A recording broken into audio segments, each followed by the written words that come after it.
An unblockable 10-1 for just 3 mana? It must be Duskmourn time.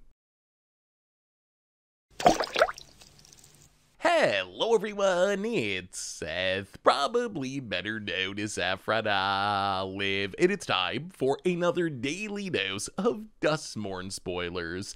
So we're creeping to the end of our first week of previews, and we have some pretty spicy cards to talk about today. Another Leyline, a ridiculous 10-powered 3-drop, and so much more, which means we should probably jump right into it, start talking about sweet new Duskmourn cards.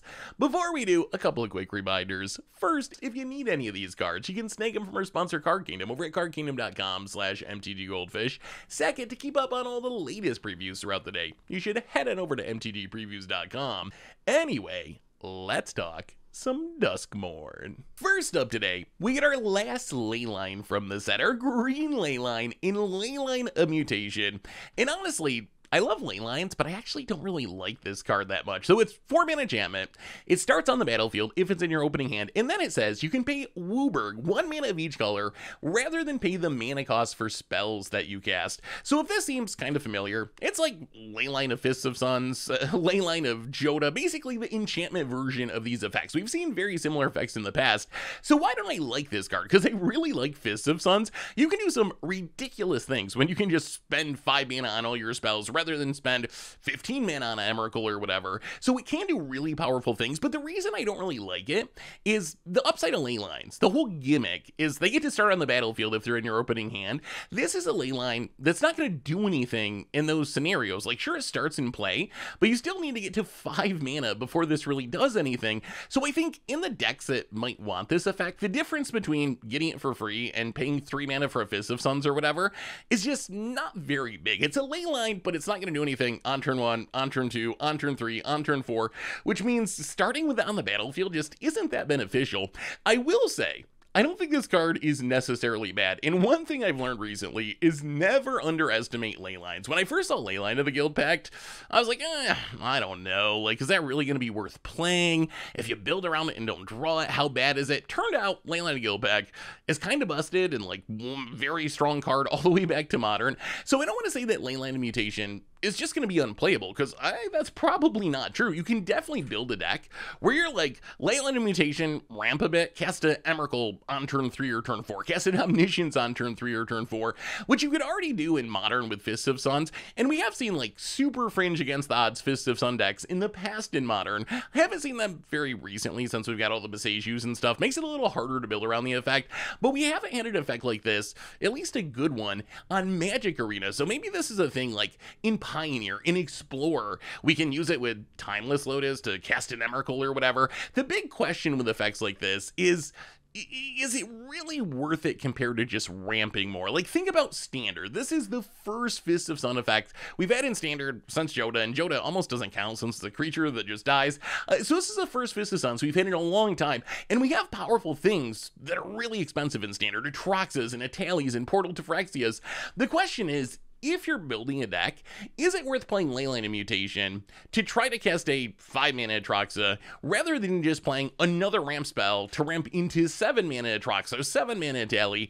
And I think the answer is probably gonna be not in general, although I don't know. I'm gonna try it because it is just super cool. If you can make your mana base work, the ability to pay 5 mana repeatedly for 7 mana, 8 mana, 9 mana, 10 mana spells is a really powerful effect. There is some hilarious combo potential, especially in Commander. It works really well with Morophon the Boundless. Morophon, when it enters, you choose a creature type, and then spells of that type cost WUBRG less to cast. So if you think about it, you got Leyline of Mutation, all your spells cost WUBRG, but then Morophon says your spells cost WUBRG less. This means all of your creature spells of Morophon's type, the type that you choose, are just going to be straight up free. You could also add like Leyline of Transformation into the mix, so all your creatures will be the type you choose with Morophon, and then all your creatures are free, and once all your creatures are free, you should be able to find a way to win somehow, right? It's got to be super easy just to like sling your entire hand, draw a bunch of cards, figure out a way to build a big board and win the game. So that does sound pretty hilarious. I've also seen people play Fists of Suns in just like 5-color decks for value. Progenitus or Ur-Dragon or Jingotha or whatever. Jingotha kind of cute because it taps for WUBRG and then you use it with Mutate to pay whatever you want. I will say, personally, I don't think it's worth it. If I'm building a Commander deck, I'm just going to play another Ram spell. I'm going to play another Open the Way, another Rampant Growth, whatever, over Leyline of Mutation. I just am not sure that it's going to be worth the upside. The upside is, if you get to 5 mana, and it's one of each color, you can cast a spell. If you get to 10 mana, you can cast 2 spells, which in theory in a deck like the Dragon, that has a lot of really expensive dragons, can sort of ramp you. If you cast like 2 7-mana dragons, for 10 mana, you technically save 4 mana. Still not sure it's better than just like ramping those. So I would say try it out in your 5-color decks if you want to, but I view this more as a combo piece. Like, I want to be doing that Morophon thing, or some sort of combo with this that's going to do something spectacular and maybe even win me the game, and not just play this for value to try to fix my mana, because in that case I think a Ram spell's probably just better. We also got the first ever 10-1 in Magic's history for 3 mana, the Mind Render. So triple blue 10-1 legendary enchantment creature nightmare. It can't be blocked, which sounds kind of busted, right? 3 mana, 10 power can't be blocked. But then it says, if a source you control would deal damage to an opponent, prevent that damage, and each opponent mills that many cards. So essentially, the Mind Render is a 3 mana repeatable mill 10, assuming you can get in damage with it, which is very interesting. 1 toughness, kind of scary, not gonna play defense, gonna die to a lot of damage-based removal, but if this sticks out, it is a really, really fast mill clock that also has some super sweet shenanigans. So for comparisons here, I don't think we've ever seen anything exactly like Mind Render that just makes all of your damage convert to mill, and importantly for Commander, all of your opponents mill. So if you hit 1 player with this, each opponent's gonna mill. So in Commander, you could be milling 30 cards every time this gets in combat damage. We've seen like Undead Alchemist that makes your zombies kind of do the same thing. Sedek does it for itself, but we've never had anything that just makes all of your damage convert to mill and hit all players. So what do we do with Mind Rend? So if you think about it, every attack, you essentially get a glimpse of the unthinkable, which is a very powerful mill effect. So I think the obvious thing to do with this is just try to build a mill deck. And we've seen some fringe mill decks in Standard. Jace the Perfected Mind is a really, really strong mill card. I've seen some Treesian Mindbreaker decks. Maybe we can actually just build some sort of mono blue or mostly mono blue mill deck in Standard, where you try to get in a couple hits with Mind Render to mill, 10 or 20 cards, and then Jace finishes off, maybe Mindbreaker finishes it off. So that's one possibility. The other possibility I've heard people talk about is Modern. Can we play this in Modern Mill? And I would say the answer is no. Modern Mill is actually pretty good right now, arguably like a top tier deck. The problem with Mind Render in Modern is 1 toughness kind of just makes it unplayable. Like, Orcish Bowmasters kills it. And I know people get upset about the dies to removal argument, but again, we're not saying like dies to Doomblade. Everything dies to Doomblade, but not everything dies to Orcish Bowmasters. In a 3 mana card that needs to sit out for a turn and lose Summoning Sickness before it does anything, that dies to Orcish Bowmasters, it's just going to be a tough sell for a Modern Mill player compared to just playing another mill spell that doesn't care about Bowmasters at all. So I don't think it actually makes it in Modern. The other way that you can play this card that's kind of hilarious is play it with damage prevention effect. So its last ability, the one that says if you deal damage and send prevent it and your opponent mills that many cards, you can actually get around this in Standard with like Sunspine Links, which just says damage can't be prevented. So if you have a Sunspine Links out with a Mind Render, you actually just hit for 10 unblockably each turn, which makes the clock way faster. If you think about how milling works, you draw your opening hands, blah, blah, blah, blah, blah. Your opponent's probably going to have like 50 cards in their deck. So the Mind Render is going to take 5 attacks to win the game if you're trying to mill your opponent out. But if you have Sunspine Links, 2 attacks, 2 unblockable attacks will be enough to kill your opponent. Whether or not this will be legit, it seems kind of clunky on paper. What if you don't have Sunspine Links and you're milling and you're like mono red deck, or it gets kind of awkward. So it's going to be a tricky deck to build, but that is something that's worth keeping in mind. Also, like Questing Beast, Bone Crusher Giant, older formats can do the same thing. I mean, you can even build a straight up combo with it, like Sunspine Links so the damage can't be prevented, attack for 10 with Mind Render, and then just fling it with Callous Sellsword for another 10, close out the game on the spot. Seems like an interesting against the odds deck, at least. As far as Commander goes, I actually think this card is really solid in pretty much any mill deck. If your goal is to mill out your opponent, I think you just play this card. And what really sells me on it as we talked about before, is the fact that when you hit one person for damage, everyone mills, which makes it so much stronger in Commander. A lot of mill effects in Commander are just like milling one person, and you gotta try to figure out like, how do I mill out 3 different opponents with these effects? Mindrunner gets around that. It's just like, hit one person, everybody mills. So if you're playing Burvac or Wise Mothman or Captain or Phoenix, I think this is just kind of an auto-include in your deck, assuming you can deal with the triple blue mana cost. So the Mind Red, the card's super cool. It is one of the neatest designs that we've seen in a long time. I am excited to build around it because it seems like if you can harness its power, it could actually be really, really sweet in Standard. Probably not going to make it in Modern. Worst case, really good Commander card for mill decks. Next up, we got Omnivorous Flytrap, which looks like a bulk rare to me. 3 mana 2/4 plant. Delirium. Whenever it enters or attacks, if there are 4 or more card types among cards in your graveyard, distribute 2+1/+1 counters among 1 or 2 target creatures.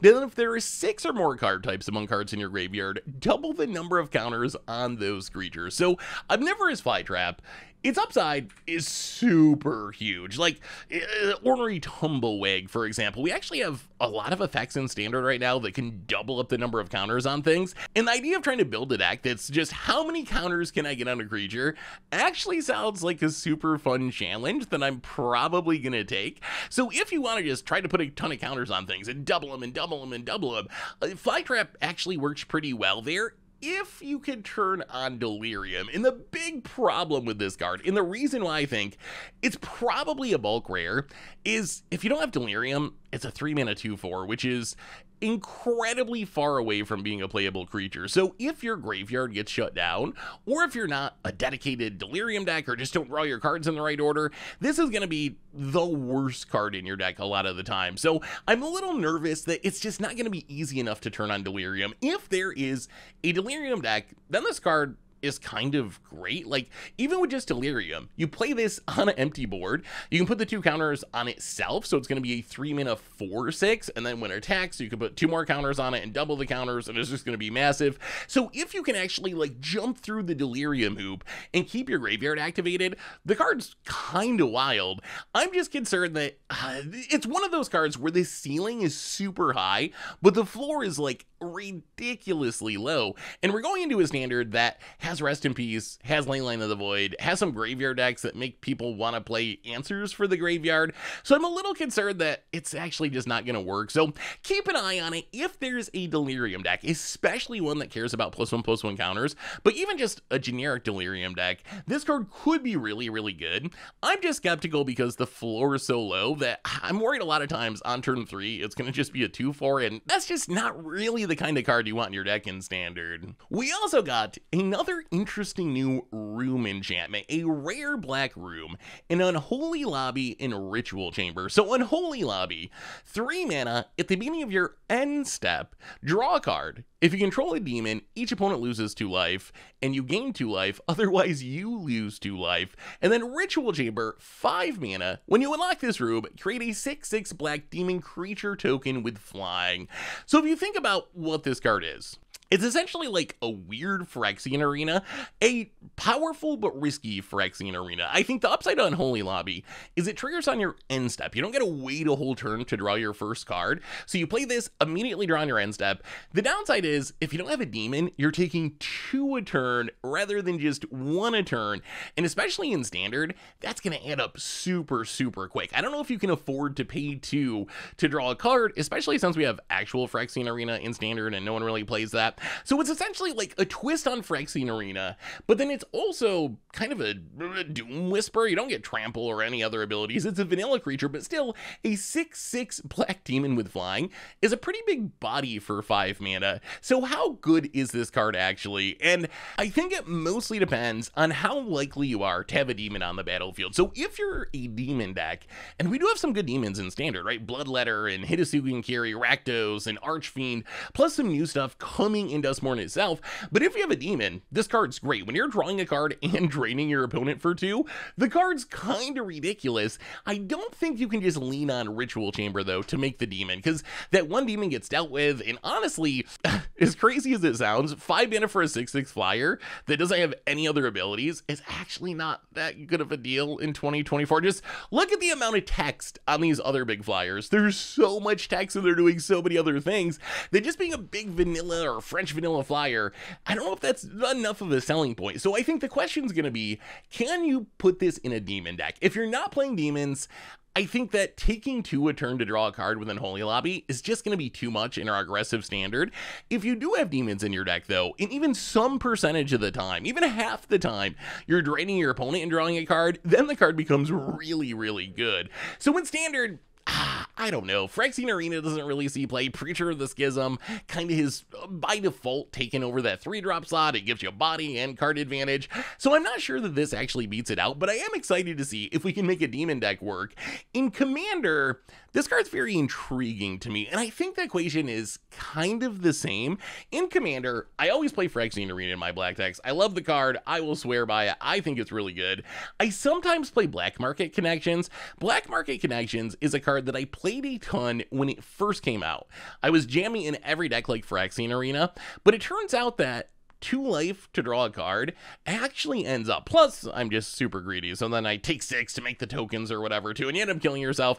But I realized that 2 to draw a card compared to 1 to draw a card is actually a pretty huge difference even in Commander, and that's kind of the same math with Unholy Lobby, right? I consider the 6/6 demon in Commander flavor text. Like a 6/6 creature with no abilities for 5 mana is just not appealing. I don't even know if I'd unlock that room most often unless I just had nothing else to do.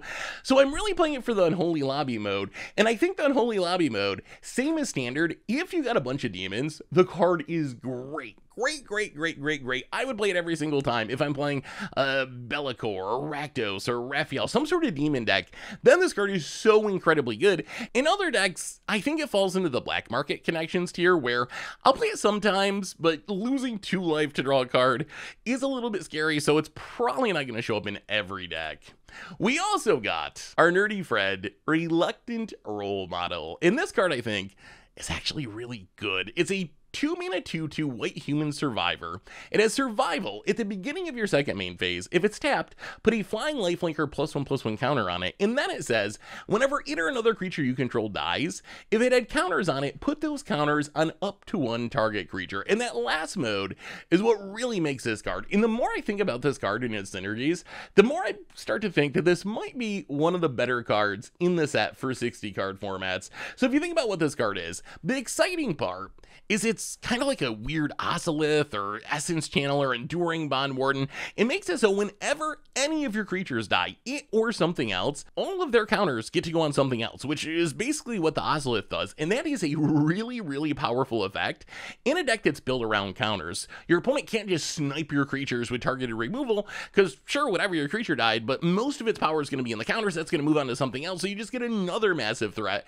And that's what Reluctant Role Model can do. And it synergizes really well with some of the stuff that's already seeing play in standard. So for this card to really be powered up, you want to be able to trigger survival, and you really need to trigger it once without attacking, I think. Maybe you can, if you're on the play, run it out on turn 2, sneak in an attack, and then you can give it flying, and then it's much easier to keep attacking with it, or start growing it with counters so you can snowball and keep attacking with it. But what really sells me on this card is stuff like Warden of the Inner Sky. It seems pretty easy in one of the Convoke style decks to have Warden, use it to tap down Reluctant Role Model, then you can give Role Model flying, so the next turn you can keep attacking to keep getting more counters, +1/+1 counters, lifelink counters, whatever you need, and then you're kind of off to the races. You can also use any of the Convoke stuff to tap it down, to get that first trigger, to give it flying so you can start snowballing it, and then you just have the upside that if your Warden of the Inner Sky dies, its counters are going to go to something else, and you'll get in even more damage. So there's a lot of synergies there.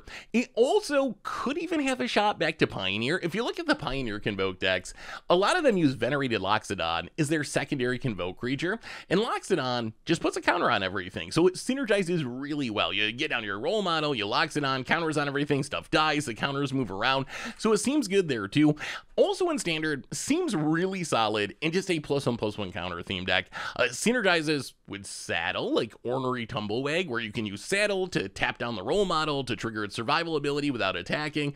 Then you're throwing counters on things with Tumblewag and Innkeeper's Talent and Botanical Brawler.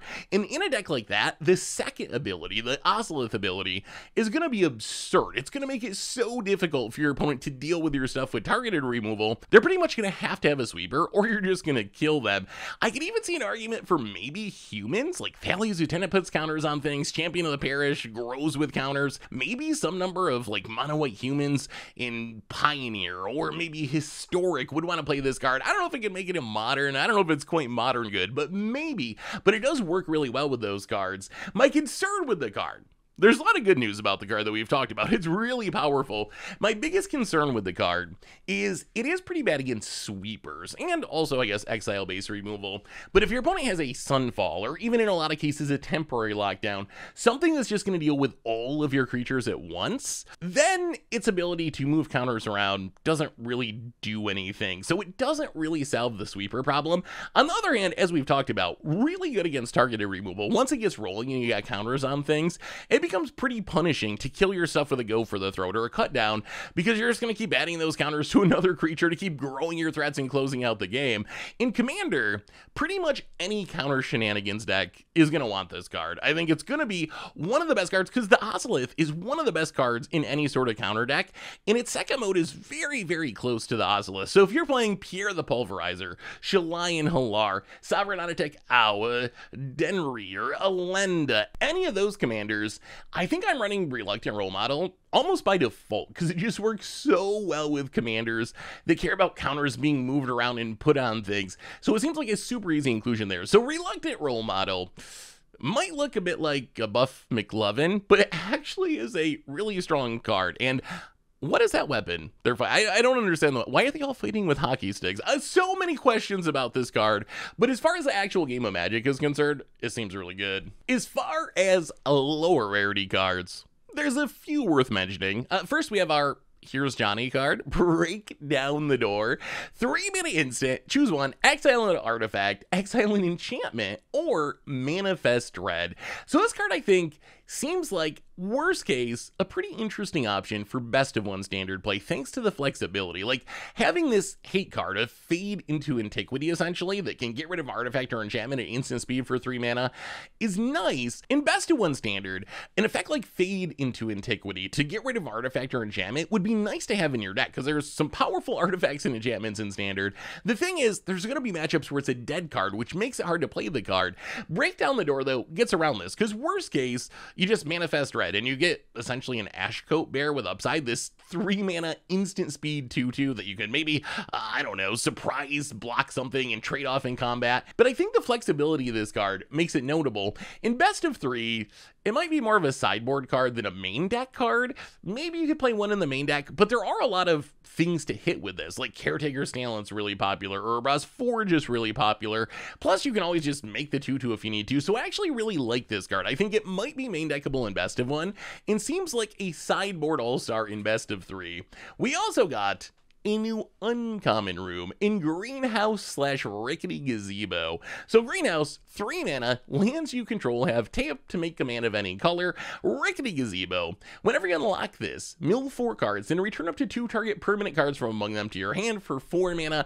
So this card I want to mention, just because some people really love having your lands tap for mana of any color. See Chromatic Lantern in Commander, where people tend to overvalue these effects. I just wanted to point out that Greenhouse is not a Chromatic Lantern. What makes Chromatic Lantern work is it actually adds an extra mana. So your +1 mana and your mana is going to be perfect. Greenhouse, it makes your mana perfect, but it's not going to add any extra mana. So I think this card, I don't know, I guess it works kind of well with the new green Leyline we were talking about, where all your mana is all colors, all your spells going to be 5 mana all the time. In Rickety Gazebo, little risky that if you mill poorly, you might not hit what you want, but still not a bad effect, kind of a draw too, hopefully eventually. So So maybe there could be some uses for this card, just don't jam it in all your decks is fixing, because it's not super great at that. We also got another new sack piece in Sawblade Skinripper. So 3 mana, 3/2 Rakdos Human Assassin. It is Menace. You can pay 2, sack a creature or enchantment, put a +1/+1 counter on it, and at the beginning of your end step, if you sacked 1 or more permanents this turn, it deals that much damage to any target. So Sawblade Skinripper, actually kind of intriguing for a sack deck. We've gotten a lot of pieces. We got like Funeral Room is our new Blood Artist effect. We got Bart is a sack outlet. A lot of pieces exist to try to make some sort of aristocrat deck, and Sawblade Skinripper could be a part of it, mostly because of its last mode. Like a 3 mana 3/2 Menace, that's fine. Paying 2 to sack something to put a counter on it, that's kind of expensive. The big selling point here is on your end step, deal damage to any target equal to the number of permanents that you sacked. And if you're playing some sort of aristocrats deck, you could easily be sacking like 5 permanents in a turn, 10 permanents in a turn, and just setting up a combo kill. So in some ways, it's kind of like a really weird Mayhem Devil, but you gotta wait till your end step and all the damage goes at one thing rather than splitting it up. But still, in some sort of sack deck where you're sacking things again and again and again, I think this could actually be a pretty good finisher. We also got one of the creepiest pieces of art in the entire set in Grab the Prize. So Grab the Prize, 2 mana sorcery. Is an additional cost to cast it, you gotta discard a card. Then you draw 2 cards, and if the discarded card wasn't a land, it deals 2 damage to each opponent. So Grab the Prize, probably not going to be that playable. I mean, we've seen cards like this be very playable. Tormenting Voice, kind of the original, just discard a card, draw 2. But in standard right now, we have Demand Answers, which is probably better. Highway Robbery, which is arguably better. So I don't know if this will actually make it, but it is close enough that it's worth mentioning. If you're some sort of aggro deck, like a burn deck, it might be that 2 damage makes this much more playable than something like Highway Robbery's Plot, or the ability to sack an artifact with Demand Answers. So if you really care about the 2 damage, it is a nice upgrade. Plus, that art is just absolutely disgusting. We also got Emerge from the Cacoon. So 5 mana sorcery, return target creature card from your graveyard to the battlefield, and you gain 3 life. So this is worth shouting out just because it is our second unconditional white reanimation spell in standard. We have One Last Job, which for 5 mana reanimates a creature. Emerge from the Cacoon, for 5 mana reanimates a creature and you gain 3 life. So if you want to build a reanimation deck and you're not in black to get the black reanimation, we actually have a lot of redundancy for this effect now in standard. So we'll have to wait and see. Maybe some mono white reanimator emerges. Finally today, a bunch of Draft Chaff lore rarity stuff. Check it out over at MTGPreviews.com. Anyway, that brings us to the end of our daily Duskmourn spoilers for today. So we are a full week into spoiler season. 1 more week to go. Let me know what you're thinking in the comments. What do you think of the new cards? What do you think about the set as a whole, as we're getting a pretty good glimpse of it now? Let me know. Thanks for watching, everyone. I hope you enjoy it, and I'll be back tomorrow, I think, as long as we have enough spoilers on the weekend, with even more Duskmourn spoilers. So until then, everyone, have an amazing day, and I will talk to you soon. Looking for even more magic? Well, check out yesterday's spoiler video here, or maybe the Against the Odds, where we taught some arena zoomers about owls and creature locks.